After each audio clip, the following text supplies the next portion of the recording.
أعوذ بالله من الشيطان الرجيم. بسم الله الرحمن الرحيم.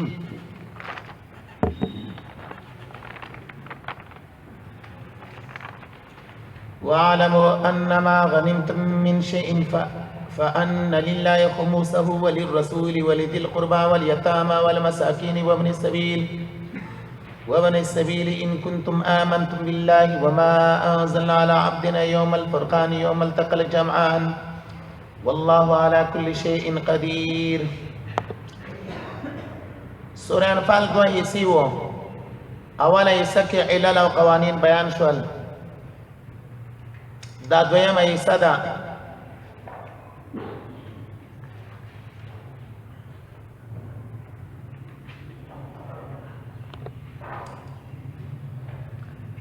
دلته کې هم علتونه او دارنګي قوانین بیانېږي.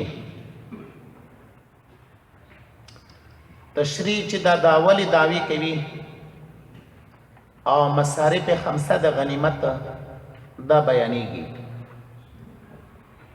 حاصل دا ده مال غنیمت با امیر د جهاد پنځو حصو کې تقسیم کی، څلور به د غانمینو په مابین کې تقسیم کی، پنځمه حصہ دا حق ته بیت المال دی. بیا د بیت المال حصې هغه پنځه مصارف دي. هغه پنځه مصارف د آیات مبارکه کې ذکر کیږي. ربط دې سورته ربط دې حصې یا د دغه سپاری د مخ کې سره دا ده چې مخ کې قتال و، دلته کې حکم دا هغه مال دی چې هغه حاصل بالقتال شي. حاصل بالقتال مال ته غنیمت وایي. بیا دا غنیمت مال نور امتونو باندې الله پاک حرام کړی و. دا امت باندې تر قیامت پورې جهاد فرض دی. دی وجنه مال غنیمت الله پاک د دې امت لپاره خصوصیت ګرځولې ده، نو دې امت لپاره جایز ده. واعلموا فواشي انما غنمتم، یقینا چې تاسو په غنیمت سره غستلی دي، من شيء ارسل شيء فان لله، یقینا الله لرا خمس فی زمه سیده. لفظ الله بطور اختیاری مطلقه او لفظ الله برای تبرک ذکر شوی ده. ها الله پاک د مال غنیمت سره څه کار دی؟ الله پاک هغه ته محتاج نه دی. نو دا لفظ بطور تبرک ذکر دی. ها وللرسول رسول الله صلی الله علیه وسلم لرا، بعض علما فرمایي دا حصہ خاص په حیات محمد صلی الله علیه وسلم لا، په حیات محمد صلی الله علیه وسلم کې هغه لرا او دا هغه ملمنو د پاره.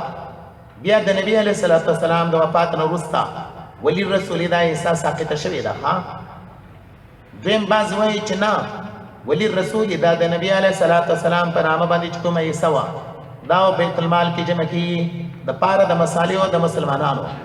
لکه مثال په تور سره د دغه حصې صد به کولی شي په چا باندې؟ په مدارسو باندې، دارنګې مدرسینو باندې، فقهاو باندې، علماو باندې. نو ځکه هغې دپاره ولی رسول ولی ذی القرباو دپاره د خپلوانو. نو ګوره وعلمو انما غنیمتما چې حاصل کړل شي په جنګ سره د کافرانو نه هر شی چې وي، نو فان لله، پس الله پاک دپاره خمس او پنځمه حصه یې دی رسول لره. او دین وروسته ولې ذی القربا خپلوان لره. مراد ذوی القربا نه د نبی علیه الصلاۃ والسلام خپلوان دي، او د نبی علیه الصلاۃ والسلام خپلوان څوک؟ بنو هاشم. نو مراد دې نه بنو هاشم بنو مطلب دي. ښه ولې ذی القربا دوی دپاره به هم دغه مال غنیمت کې حصه وي. والیتامى یتیمانان لرا، والمساکین مسکینان لرا، وابن السبیل مسافر لرا. ان کنتم آمنتم کچری تاسو ایمانی بالله په الله باندې. ان کنتم آمنتم بالله د دې جملې د ما قبل سره مناسبت سره هغه ده. دا علت اول ده. حاصل ہے که تاسو ایمانی په الله په مدد د الله. نو ولې غنیمت کې چې د اختلاف کوي جزاء د ان کنتم آمنتم هغه مقدره ده، هغه لپس زوال هو ده، هغه پیدال ده. نو تقسیم د غنایم په هغه طریقې باندې وکړي کوم چې الله پاک تاسو لپاره ذکر کړی ده ها والله الله پاک علی کل شیء پر یو شی باندې قدیر وسوالا ده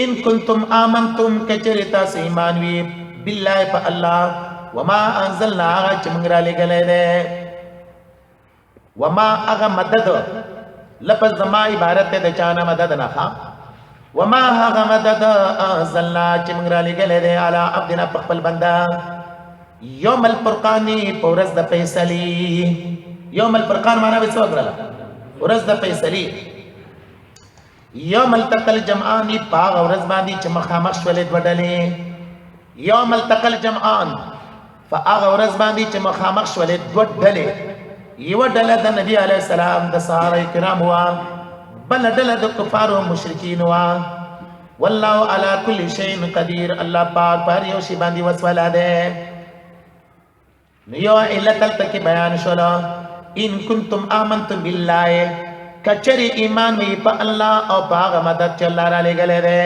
نو مال غنیمت کې خیان مال غنیمت کې اختلاف مکوي ها اذ انتم بالعدوه الدنيا دا دویم نمبر علت د پاره د داوی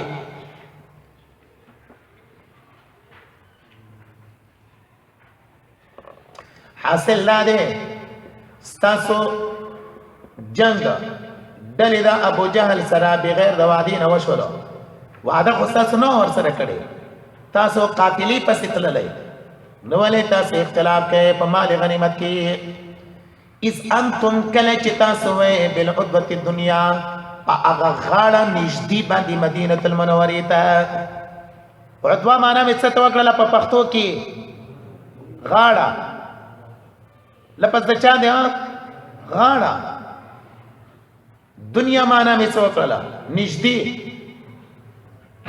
د بدر په خورګۍ کې چې مدینه المنوره تقریبا حصہ هغه طرف ته مؤمنان وو وهم ضي بالعدوه القصوى هغه غاړه لری باندې وو عدوه القصوى لشکر د ابو جهل دا څو د مدینه المنوره داغه خورګې په لری غاړه باندې وا ورکو اسفل منکم قافله د سوداګرو اسفل منکم کته روانه وستا سنا والركب اسفل منکم قافله د سوداګرو کته روانه وستا سنا دا قافله په 3 میل کې لري د بدن په غاړه د سمندر باندې روانه وا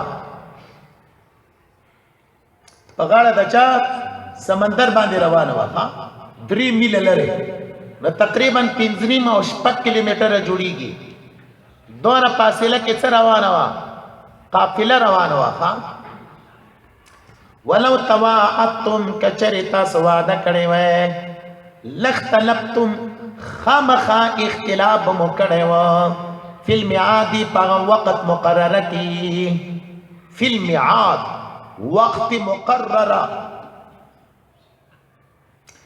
اختلاف د دوه جانبین نه و ځکه یو بل باندې مو ګمان د چاو ډیروالی و لختلفتم فی المعاد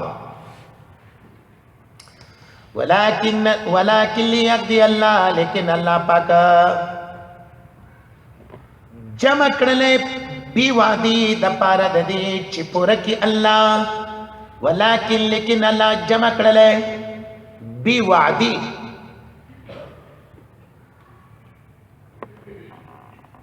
ولكن لفظ نورسته بسنګ شي معنا وایا لیکن الله پاک جمع کړلې بی وادي ليقضي الله امر د پاره د دې چې پوره کې الله پاک یو کار کان مفعولا هغه کار چې مقرر شوی و د الله پاک فعلم کې او په تقدیر کې مراد دغه امرن نصدي ولكن ليقضي الله امرا كان مفعولا جواب غلب مؤمنانو تور کول پچا کې په جنگ کې